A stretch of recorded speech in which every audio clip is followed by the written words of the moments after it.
요한복음 5장 보겠습니다.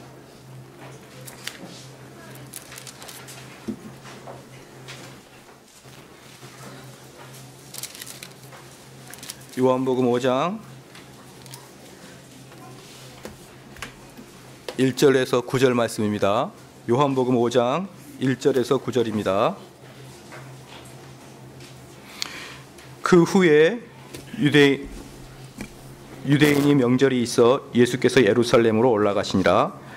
예루살렘에 있는 양문 곁에 히브리 말로 베데스라 하는 못이 있는데 거기 행각 5이 있고 그 안에 많은 병자, 소경, 절뚝발이, 혈기 마린 자들이 누워 물의 동함을 기다리니라. 이는 천사가 가끔 못에 내려와 물을 동하게 하는데 동한 후에 먼저 들어가는 자는 어떤 병에 걸렸든지 낫게 되밀이라. 거기 38년 된 병자가 있더라. 예수께서 그 누운 것을 보시고 병이 벌써 오래된 줄 아시고 이르시되 네가 낫고자 하느냐. 병자가 대답하되 주여 물이 동할 때에 나를 못에 넣어줄 사람이 없어 내가 가는 동안에 다른 사람이 먼저 내려가니이다. 예수께서 가라사대 일어나라 네 자리를 들고 걸어가라 하시니 그 사람이 곧 나와서 자리를 들고 걸어가니라. 이날은 안식일이니. 고침받은 안진뱅이와 화난 유대인들이란 제목으로 하나님 말씀 전하겠습니다.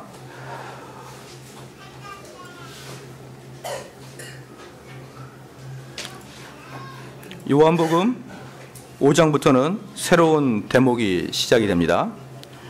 8장까지는 5장부터 8장까지 그 내용들이 시작이 되는데 1장부터 4장까지는 한 대목이었고 5장부터 8장까지도 한 대목입니다.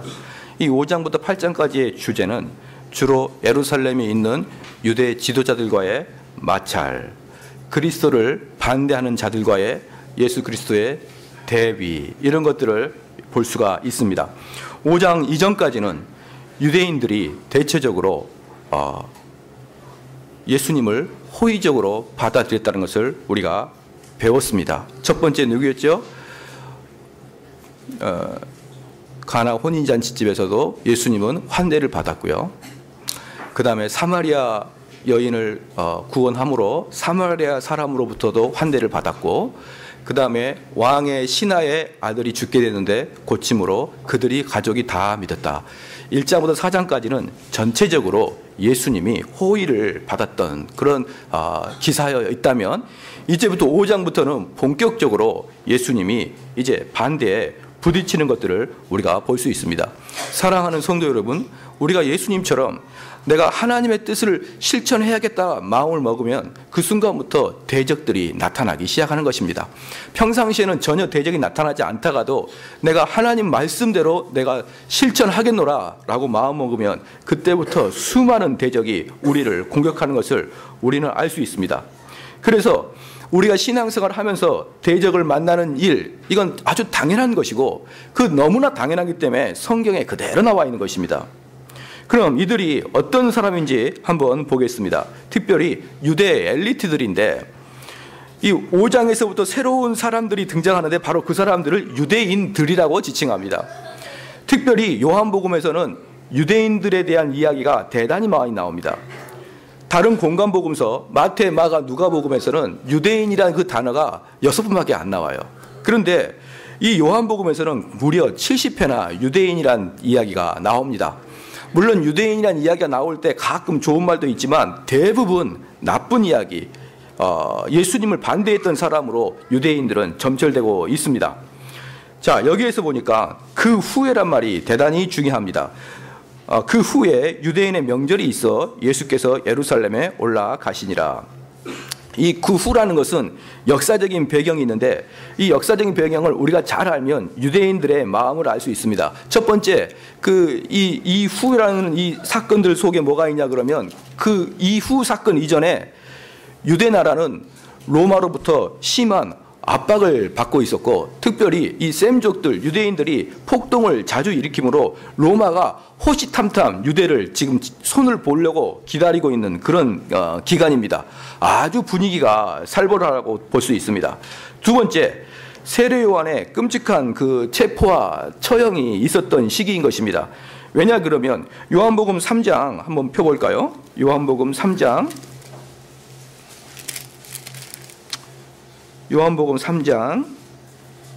24절에 한번 보겠습니다. 시작. 요한이 아직 옥에 갇히지 아니하였더라. 요한복음 3장에는 요한이 아직 옥에 갇히지 않았습니다. 그리고 요한복음 5장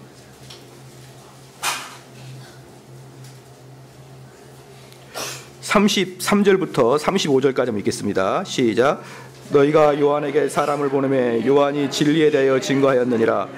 그러나 나는 사람에게 증거를 하지 않으노라. 다만 이 말을 하는 것은 너희로 구원을 얻게 하려 함이라. 요한은 커서 비치는 등불이라. 너희가 일시에 그 빛이 즐거이 있으기를 원하나니와. 여기까지 읽겠습니다. 33절에 보니까 너희가 요한에게 사람을 보내매 요한이 진리에 대하여 증거하였느니라. 이게 무슨 시제가 뭐죠? 과거 시제예요. 그러니까 5장에서는 요한의 사역이 과거입니다. 즉 요한이 죽고 난 다음인 것이죠. 요한의 3장에 있어서는 아직 요한이 옥에 갇히기 전이었습니다. 그래서 3장에서 5장 사이에 요한은 처형을 당합니다. 그런 시기였습니다. 그런데 이 왜 세례 요한을 그렇게 처형을 했냐 그러면 이 유대 지도자들 입장에서는 아주 이 사람들이 불온한 사람들인 것입니다. 특별히 세례 요한도 그렇고 그 유대 지도자들이 가리키는 그 말씀의 권위를 인정하지 않은 사람들이에요. 유대 지도자들이 그 성경 해석에 대해서 권위를 인정하지 않은 사람인 것입니다. 그런데 예수라는 사나이가 나타났는데 더 심하게 자기들의 권위를 인정하지 않는 것입니다. 두 가지가 겹친 것이죠. 첫 번째, 유대 지도자들이 봤을 때 로마들의 압제가 갑자기 극심해지는 것이고, 두 번째, 세례 요한을 죽일 만큼 자기들의 입지가 좁아져 있는 상태에서 예수라는 젊은이가 또 나타나가지고 막 사회를 혼동시키니까 우리 같이 한번 생각을 해보십시오. 사회가 안정돼야 되는데, 지도자 입장에서는 사회가 안정돼야 되는데 사회가 들끓고 있더라 이겁니다. 그래서 예수님을 향해서 이 사람들은 적대적인 마음을 갖게 되는 것입니다.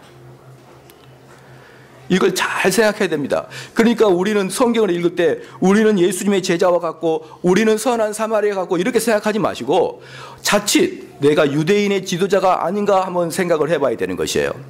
하나님 말씀을 듣는데 하나님 말씀이 내 생각과 내 사상과 내 인생의 가치관과 틀리다고 하여서 그 말을 신뢰 있게 듣지 않고 어쩔 때는 짜증나게 들을 수도 있다 이겁니다. 하나님 말씀은 우리 성도들의 가치관과 인생관과 상관없이 선포가 되면 무릎 꿇고 아멘 하는 게 하나님 말씀인 것이에요. 그러지 않고 저거 너무 강하다, 어떻게 저렇게 살 수가 있나 라고 마음을 먹는 순간에 우리는 유대인의 지도자들처럼 내 뜻과 내 인생의 계획과 이 사회적인 분위기에 하나님 말씀이 어울리지 않다 그러면 억지로 의도적으로 그걸 부인할 수 있다 이겁니다. 자, 그런데 이제 2절부터 재미나는 일이 생깁니다. 5장, 6장, 7장, 8장은 전부 유대인들이 예수 그리스도를 배척하는 것인데 그 안에 간간히 구원받고 치료받은 사람들의 이야기가 나옵니다. 그래서 이 세 번째 기적, 이 바로 불구자가 걷게 되는 이적입니다. 2절 보니까 예루살렘에 있는 양문 곁에 히브리 말로 베데스라는 못에 있는데 거기 행각이 5 있고 그 안에는 많은 병자, 소경, 절뚝발이, 혈기 마른 자리 누워. 이제 베데스다 연못의 행각이 뭐냐 그러면 이 행각이 뭔지 아시죠? 제가 그 사전에 행각을 찾아보니까 도무지 뭔지 모르겠더라고요. 근데 제가 생각하기에는 행각이 이렇게 뭐라 그럽니까? 파라솔? 아니. 팔각정 같은 거 말이죠. 팔각정 같은 거. 건물 보면은 발코니를 행각이라 그래요. 그래서 제가 인터넷에 행각을 쳐보니까 가늠 행각 막 이렇게 나오더라고요. 그리고 그 행각은 아니고 행각은 뭐냐 그러면 발코니 같은 그런 것입니다. 그러니까 호수가에 5개의 발코니가 있는 것이에요. 왜 그렇게 발코니가 있겠습니까? 우리가 왜 팔각정이 왜 있겠습니까? 거기에 경치가 좋고 거기서 물이 이렇게 동할 때 거기에 슉 다이빙을 하게 되면 온몸에 병이 낫는다고 하는 그런 곳이 있습니다. 그런데 재밌는 게 뭐냐 그러면 그 행각에 앉아있는 사람 잘 봐보십시오. 소경, 절뚝발이, 혈기 마른 자들이 전부 다 행각에 다 붙어 있는 거예요. 그러면 행각이 물이 속에서 들끓면은 아마 막 사람들이 그렇게 이야기합니다. 이건 온천이 아니었나 이렇게 이야기합니다. 그런데 이스라엘 사람들이 느끼기에는 천사가 어느 날 그 행각의 그 베데스다 연못을 들끓게 한다 이렇게 생각을 하는 것이죠. 들끓을 때 그 속에 제일 먼저 다이빙을 하게 되면은 온 몸에 있는 병이 낫는다는 그런 미신과 우상이 있었더라 이겁니다. 그래서 거기 앉아가지고 다이빙 하려고 하는 사람들을 보십시오. 누굽니까? 소경, 절뚝발이, 혈기 마른 자. 아무도 다이빙을 못하게 생겼어요. 응? 부글부글 끓면 누가 먼저 다이빙 합니까? 감기 걸린 사람이 먼저 다이빙을 하게 되죠. 응? 소경은 그게 부글부글 끓는지 누가 방울을 끼는지 알 수가 없는 거예요. 그리고 절뚝발이, 여기서 말이 절뚝발이지 뭐죠? 안진뱅이 이야기하는 거예요. 부글부글 끓면 안진뱅이는 어떻게 걸을까요? 팔로 걸어가야 되죠. 이미 늦는다. 그래서 이곳에서는 이 3절에 나와 있는 소경, 절뚝발이, 혈기 마른 자는 어떤 사람을 이야기하냐 그러면 인생에 아무 희망도 소망도 없는 사람들의 모임을 이야기하는 거예요. 인생에 아무 소망도 없는 사람들이 모여 앉아서 그 부글부글 끓는 그 베데스다 연못만 쳐다보고 있는 것입니다. 지금 사도 요한이 이 5장에서 이 사람들을 쓰는 이유가 뭐냐 그러면 실질적으로 그 사람들이 앉아 있기도 하지만 또한 우리 하나님을 떠난 인간들의 상황이 이렇다 이겁니다. 자기가 소경이에요. 그래서 사랑하는 성도 여러분, 우리는 가끔 목사님이 안수해서 소경이 눈을 떴다 이런 이야기를 듣는데 지금 정확하게 살펴봐야 돼요. 그 전에 진짜 소경이었는지 그리고 진짜 보이는지 확인을 해봐야 되는 것입니다. 왜 그러냐 그러면 여기 소경과 절뚝발이와 혈기 마른 자들은 인간의 영적 상태를 보여주는 표징적인 상태예요. 즉 무슨 말이냐 그러면 특별히 요한복음이나 복음서에 소경의 고침이 많습니다. 왜 그러냐 그러면 영적 상태의 소경이라 이겁니다. 너희는 보아도 보질 못한다 이 말입니다. 너희들이 소경이 아니라고 한 자가 더 불쌍하다 이겁니다. 그래서 복음서에서는 많은 부분에 소경이 나옵니다. 즉 예수 그리스도가 오셔야 그 눈을 뜰 수 있는 영적인 눈을 이야기하는 것이에요. 자, 그런 사람들이 많습니다. 누워있는데 이 사람들의 유일한 소망인 것은 딱 하나입니다. 미신이에요. 미신. 미신을 믿고 있는 것입니다. 그런데 그곳에 예수님께서 내려가셨습니다. 4절에 이는 천사가 가끔 못에 내려와 물을 동하게 하는데 동한 후에 먼저 들어가는 자는 어떤 병에 걸렸든지 낫게 되밀으라. 거기 38년 된 병자가 있던 것입니다. 38년 된 병자는 38년 동안 안진뱅이로 있었던 사람인 것입니다. 38년 된 안진뱅이는 다리가 우리 팔보다 더 가늘어가지고 도무지 일어설 수 없는 그냥 다리가 흐느적 거리는 사람인 것입니다. 근데 그 사람이 앉아 있는 것이에요.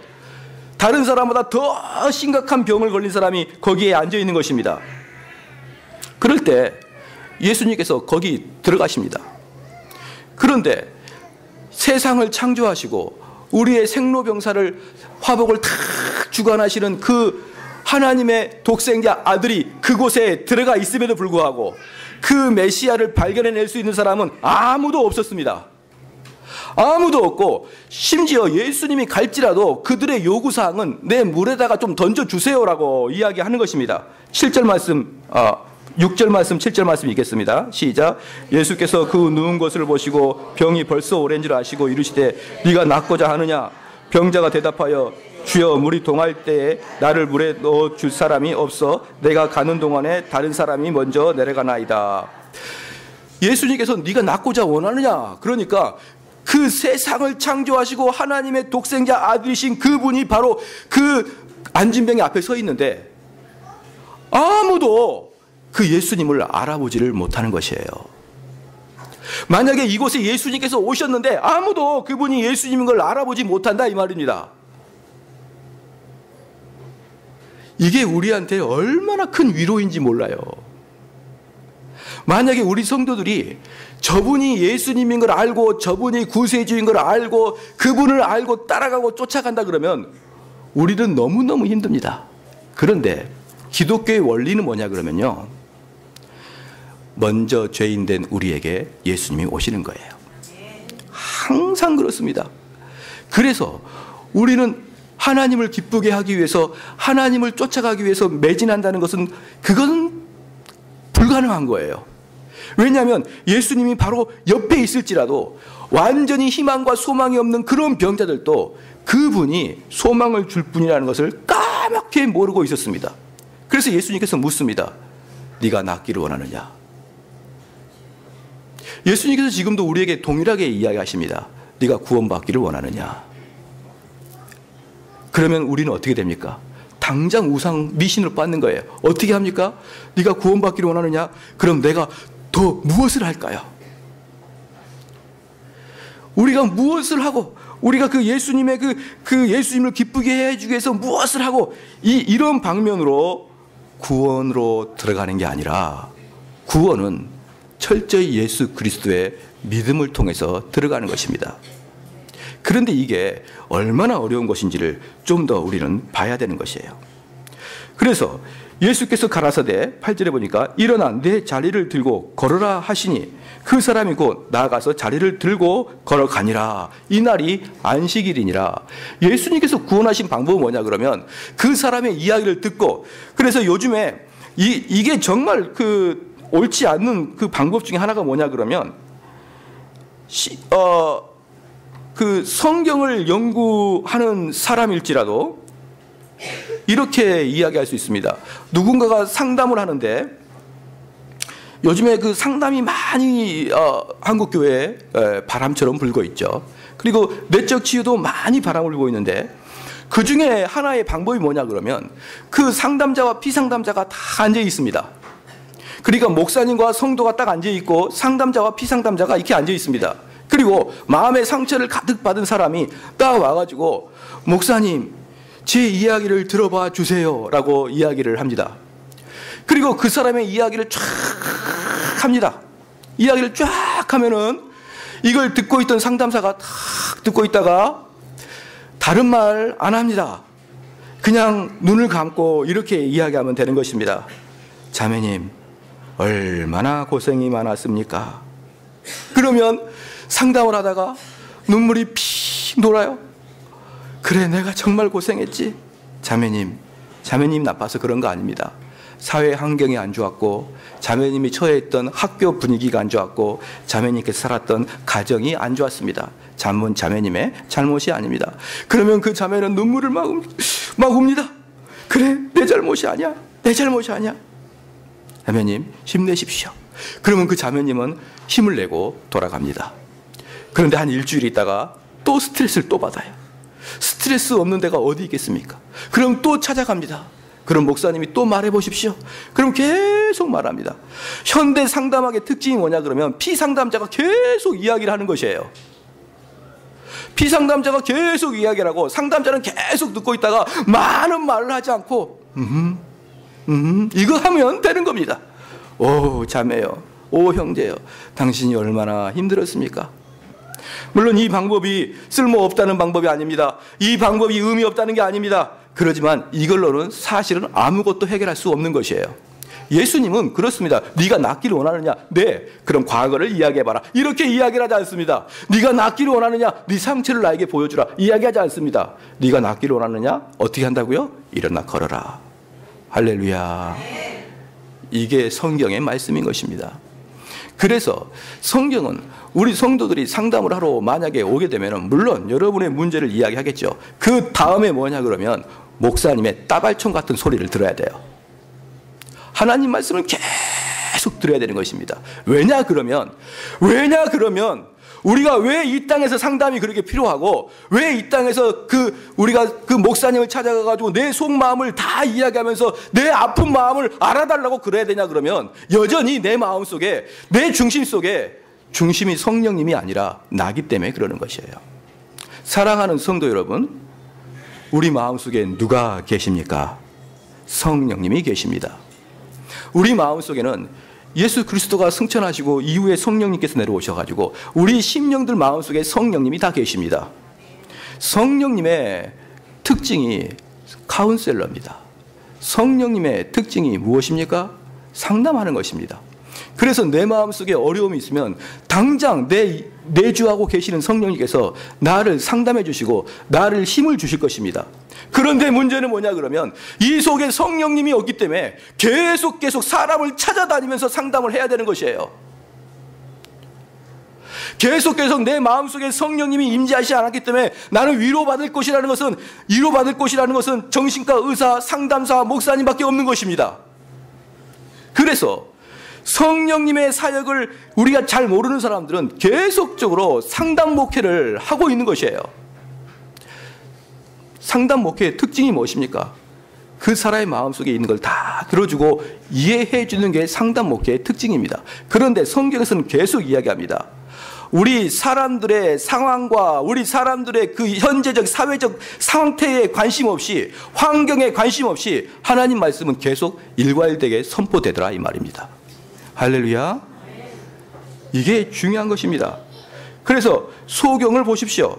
니고데모에게 이렇게 말한 걸 기억나십니까? 사람이 거듭나지 아니하면 하나님 나라를 볼 수 없다라고 이야기하는 것이에요. 하나님께서 거듭내 주시지 않으면 모든 사람이 소경인 것입니다. 거듭나지 않으면 하나님 나라를 볼 수가 없는 소경인 것입니다. 요한복음 9장 한번 보겠습니다. 요한복음 9장 41절 말씀 다 같이 읽겠습니다. 시작.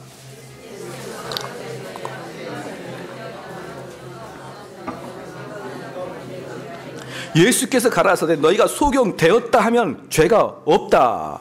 그런데 본다고 하면 너희가 죄가 있다라고 이야기한 것입니다.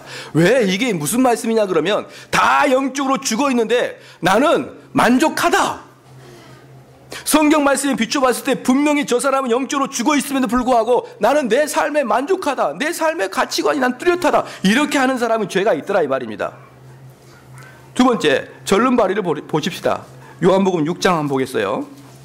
요한복음 6장 44절 시작. 나를 보내신 아버지께서 이끌지 아니하면 아무라도 내게 올 수 없으니 오는 그를 내가 마지막 날에 다시 살리리라. 나를 보내신 아버지께서 이끌지 아니하면 아무도 걸어갈 수가 없다 이겁니다. 아버지께서 나를 부르지 않으면 어떤 사람도 아버지께 걸어갈 수가 없다 이 말입니다. 영적인 안진뱅이다 이 말입니다. 인생이 바로 이런 것이에요. 하나님께서 우리를 먼저 선택해 주시고 하나님께서 우리에게 먼저 오셔서 손 내밀어 주시고 우리를 이렇게 세우셔서 하나님으로부터 하나님께로 끌어당기지 않으면 어떤 인생도 하나님 앞에 갈 수가 없는 소경이요 안진뱅이요 말라 비틀어진 사람이다 이겁니다. 그런데 이게 왜 우리에게 은혜를 주시느냐? 우리 영적 상태도 하나님을 향해서 그렇게 열정이 있는 건 아니지 않습니까? 우리 영적 상태가 집에서 곰곰이 생각해 보면은 야, 내가 이렇게 몹쓸 죄를 짓고도 내가 구원받은 사람이냐? 이렇게 우리는 우리 마음속에 자책감을 갖지 않습니까?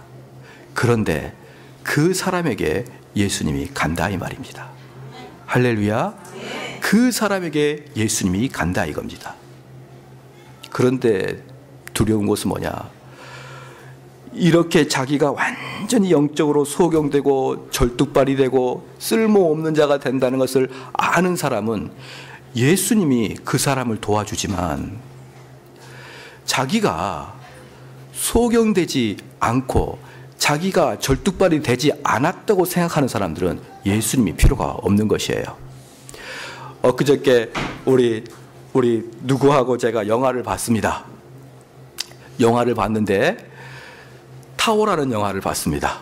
혹시 여러분 보신 적이 있나 모르겠어요. 타오라는 영화를 봤는데 거기에 큰 그 100층 넘은 아파트 건물에 불이 난 것입니다. 한 60층부터 불이 나버렸어요. 그런데 막 불이 떨어지고 있는데 이제 건물이 붕괴되기 직전입니다. 그런데 거기에 1단의 무리가 나오는데 그 1단의 무리는 뭐냐면 장로님 식구들과 그 장로님이 로또를 맞아가지고 돈을 많이 버는 캐릭터로 나와요. 그래가지고 그 가장 좋은 아파트로 이제 들어온 것입니다. 그래서 그날이 무슨 날이냐면 입택 예배였어요. 입택 예배에 막 예배를 드리고 있는데 불이 난 것입니다.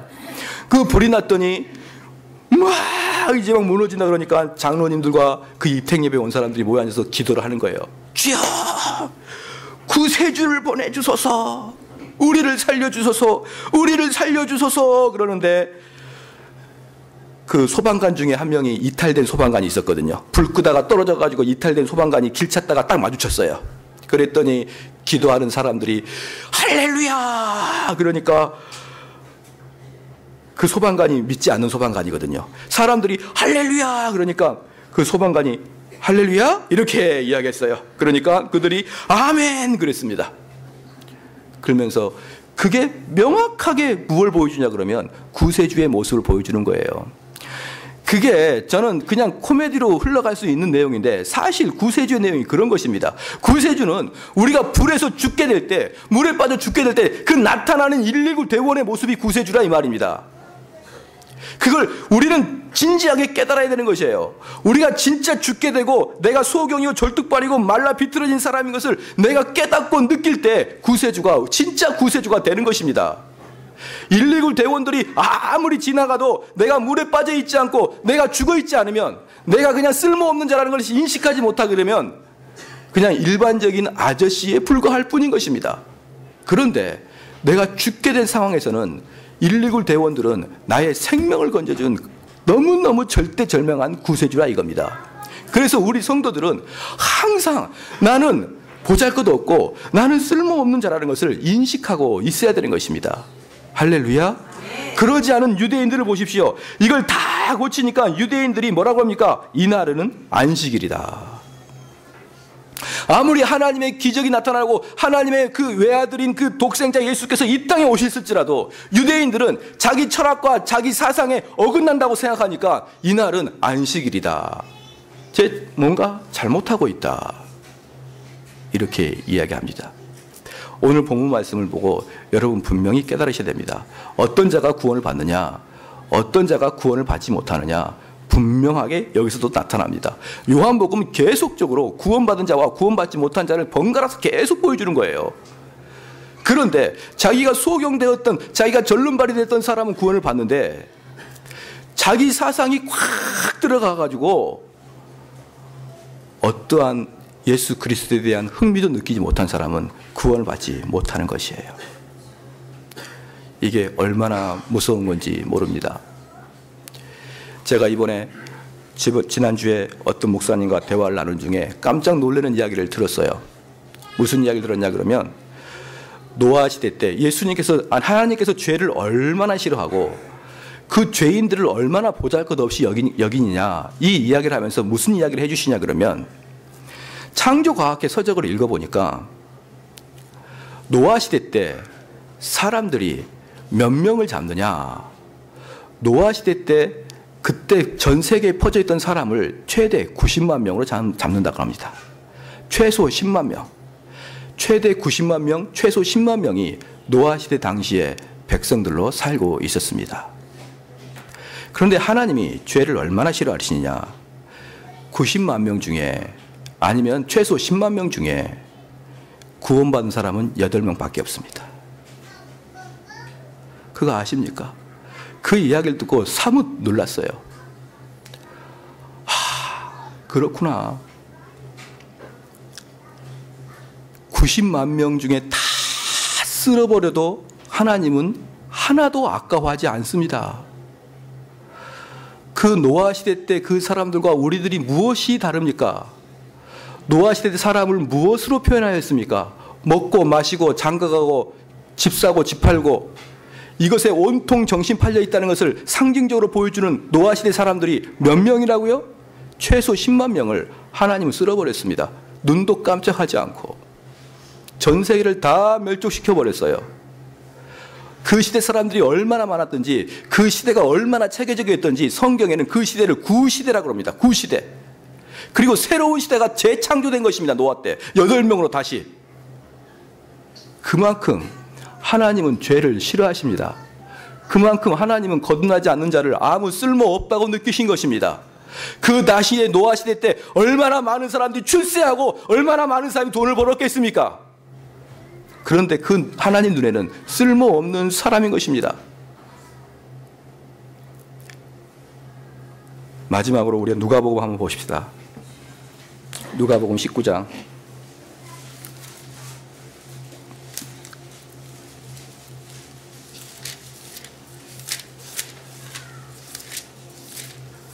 누가복음 19장 42절 말씀부터 44절 말씀까지입니다. 누가복음 19장 42절에서 44절 말씀 다 같이 한번 읽겠습니다. 시작.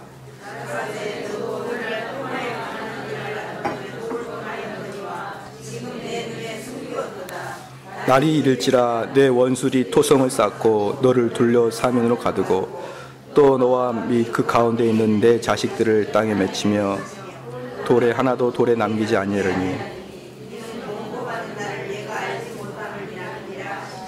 자, 이걸 누가 말씀하시는 걸까요? 예수님이 말씀합니다. 예수님이 어떻게 하면서 말씀할까요? 시작.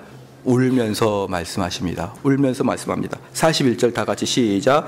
가까이 오사 성을 보시고 우시며. 자, 여기서 이제 제가 말씀의 결론을 맺겠습니다. 예수님께서 성을 보시고 이제 예수님은 십자가에 못 박힐 이제 시간을 기다리고 있습니다. 그리고 마지막으로 예수님이 산 위에서 예루살렘 성전을 모시면서 울었습니다. 울었어요. 만군의 주 만왕의 왕 예수께서 울으셨습니다. 그러면 우리가 여기서 예수님께서 왜 울으시는지를 한번 생각을 해봐야 됩니다. 예수님께서 마지막 울으실 때 첫 번째, 십자가에 못 박힐 게 두려워서 울었을까요? 아니면 자기들의 제자들이 흩어질 걸 생각하니까, 그 목자 없는 양처럼 흩어질 걸 생각하니까 울었을까요? 아니면 예루살렘의 미래를 보고 울었을까요? 예, 예루살렘의 미래를 보고 울었습니다. 예수님은 이 땅에서 공생의 3년 생활을 하시면서 이제 마지막에 예루살렘을 보시면서 울으셨습니다. 울으셨어요. 그런데 왜 울으셨냐 그러면 예루살렘에 사는 사람들을 보면서 울으셨습니다.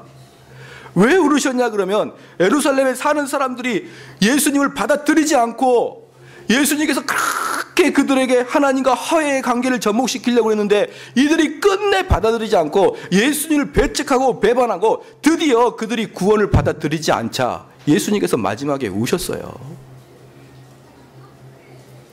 우셨습니다. 사랑하는 성도 여러분, 예수님께서는 죽은 자도 살리시고 안진병이도 일으키시고 소경도 눈을 뜨게 하셨는데 어떻게 사람의 마음을 구원시키지 못하고 예수님이 구원을 못 시켰기 때문에 예수님 우신 거예요. 예수님도 구원을 못 시킵니다. 얼마나 이게 어려운 일인지 예수님께서 3년 동안 있으면서 마지막에 눈물을 흘리고 내가 이 예루살렘아 예루살렘아 예루살렘아 예루살렘아.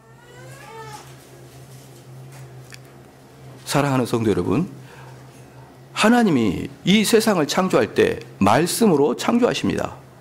그것도 오래 걸리지도 않습니다. 6일 만에 다 창조하셨습니다.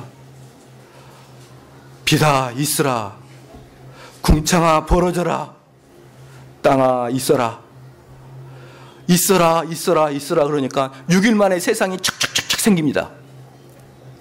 그런데 한 사람의 영혼이 돌아오기 위해서는 6일이 아니라 6년이 아니라 60년을 기다려도 안 돌아오는 경우가 더 많습니다.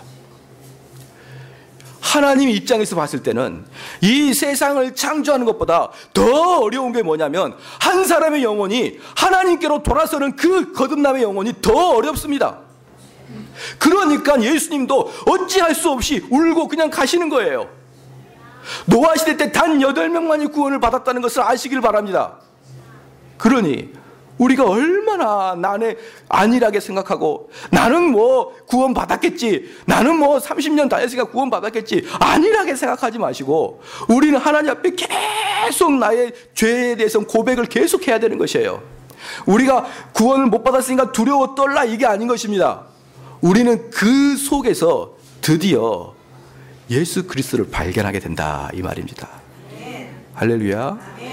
우리가 대통령을 발견하고 싶으면 청와대로 가듯이 우리가 물을 먹고 싶으면 수도가로 가듯이 우리가 예수 그리스도를 만나고 싶고 발견하고 싶으면은 죄의 고백 속으로 들어가야 된다 이 말입니다.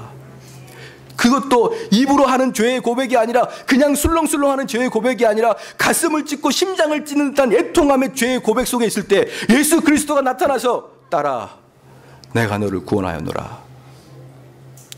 아들아 내가 너를 구원하였다. 이걸 예수님이 직접 오늘 베데스다 연못에서 나와서 네가 구원받기를 원하느냐? 그럼 걸어라. 할렐루야. 그러면 되는 거예요. 예수님께서 우리에게 오셔가지고 아들아 구원받기를 원하느냐? 아멘. 일어나 걸어라. 근데 그때 그 사람은 어떤 상태였다고요? 소경과 절름발이와 마른 자로 있을 때라 이 말입니다. 자기 이론이 꽉 차 있고 자기 살구석이 꽉 차 있는 사람은 예수님이 그렇게 말을 해주지 못하는 거예요. 자기가 비빌 언덕이 있는 사람한테는 이야기를 해주지 못하는 것입니다. 그러니 사랑하는 성도 여러분, 우리가 어떤 자가 복받냐 그러면 약할 때 복받습니다. 우리가 약해질 때 하나님 우리를 강하게 해주시는 것입니다. 할렐루야. 우리가 약할 때 예수 그리스도를 만나는 것이에요. 제가 창세기 강의하면서 그런 얘기했습니다. 야곱이 언제 하나님 만납니까? 야곱 하나님 만날 때를 쫙 조사해 보십시오. 첫 번째 언제입니까? 길가에서 돌 베고 잘 때. 아버지 집 나와가지고 외삼촌 집 라반 집에 가는데 아무도 없는 그 들판에 누워 자는데 얼마나 두렵고 슬픈데 누워 자는데 그때 하나님이 임재해 주십니다. 그리고 또 언제 임재합니까? 형 에서를 만나러 갈 때 너무너무 두려워 떨려서 야복강에서 하나님 살려주세요 라고 기도할 때 하나님 나타났습니다. 그런데 야곱이 자기가 머리를 쓰고 자기가 해보고자 할 때 그때는 하나님이 나타나지 않습니다. 그래서 우리 성도들은 계속 찢어지는 심령을 가지고 살아야 되는 거예요. 다시 말씀드리지만 그래서 심령이 가난한 자는 복이 있는 것이에요. 심령이 가난한 자는 복이 있는 것입니다. 우리가 이 말씀을 들으면서 예수 그리스도에게 소망을 둬야 되는 것입니다. 이 땅에서 우리가 한번 생각을 해볼게요.